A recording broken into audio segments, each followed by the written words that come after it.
Selamat datang di Voice AI Storytelling. Hari ini kita akan membahas sebuah cerita seram dari thread @lakon story yang berjudul Pazaeh Seta alias Kumici. Di antara kabut tebal yang menyelimuti perbatasan Jember dan Banyuwangi, tersembunyi sebuah jalur legendaris yang menyimpan ribuan cerita. Bukan sekadar jalan penghubung, tempat ini dikenal sebagai jalur maut sekaligus gerbang menuju dunia lain. Inilah Alas Gumitir. Malam itu, Iwan dan Agung sedang dalam perjalanan pulang menaiki bus malam. Suasana di dalam bus terasa biasa saja, sampai tiba-tiba mesin bus mati tepat di tengah tanjakan curam yang dikelilingi hutan lebat. Karena bosan menunggu, mereka memutuskan untuk turun sejenak, menghirup udara malam. Namun, keputusan itu menjadi awal dari sebuah pengalaman yang tak akan pernah mereka lupakan. Udara yang tadinya sejuk, seketika berubah menjadi dingin menusuk tulang. Bulu kuduk mereka meremang tanpa sebab. Dan dari kejauhan, di antara pekatnya kegelapan hutan, terdengar samar-samar suara keramaian, seperti sebuah pasar malam yang sedang berlangsung. Rasa penasaran mengalahkan ketakutan. Mereka melangkah mendekati sumber suara itu. Kabut tebal perlahan menyingkap sebuah pemandangan yang tak masuk akal.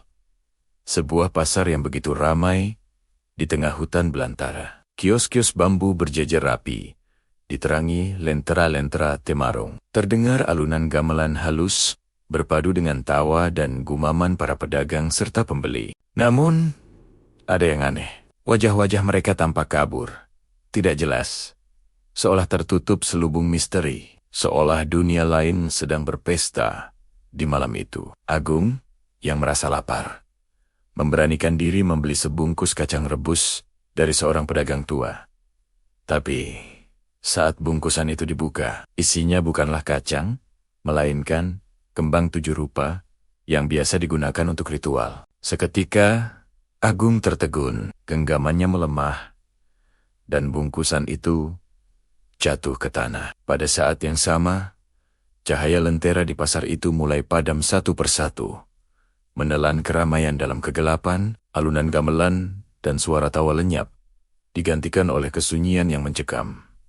Mereka akhirnya sadar, pasar itu tak pernah benar-benar ada. Yang mereka lihat hanyalah ilusi, sebuah bayangan dari dimensi gaib yang menampakkan diri. Di tengah kepanikan, mereka mendengar bisikan gaib yang menyuruh mereka pergi. Tanpa pikir panjang, keduanya berlari tunggang langgang kembali ke jalan raya, meninggalkan kengerian yang baru saja mereka saksikan. Namun, kisah ini tidak berakhir di sana. Seminggu setelah kejadian itu, Agung meninggal dunia secara mendadak, tanpa ada penjelasan medis. Yang pasti, masyarakat setempat percaya Alas Gumitir memiliki penunggunya sendiri. Siapapun yang melintas di sana, terutama pada tengah malam, harus selalu waspada. Jangan pernah berhenti tanpa alasan yang jelas. Jangan menoleh jika mendengar panggilan aneh. Dan yang terpenting, jangan pernah mengambil atau membeli apapun dari sana. Karena di Alas Gumitir, tak semua yang terlihat oleh mata adalah berasal dari dunia kita. Terima kasih sudah menyimak cerita ini. Jika kalian punya pengalaman serupa atau cerita misteri lainnya, bagikan di kolom komentar ya. Jangan lupa subscribe dan nyalakan loncengnya agar tidak ketinggalan kisah-kisah menarik berikutnya di Voice AI Storytelling. Sampai jumpa.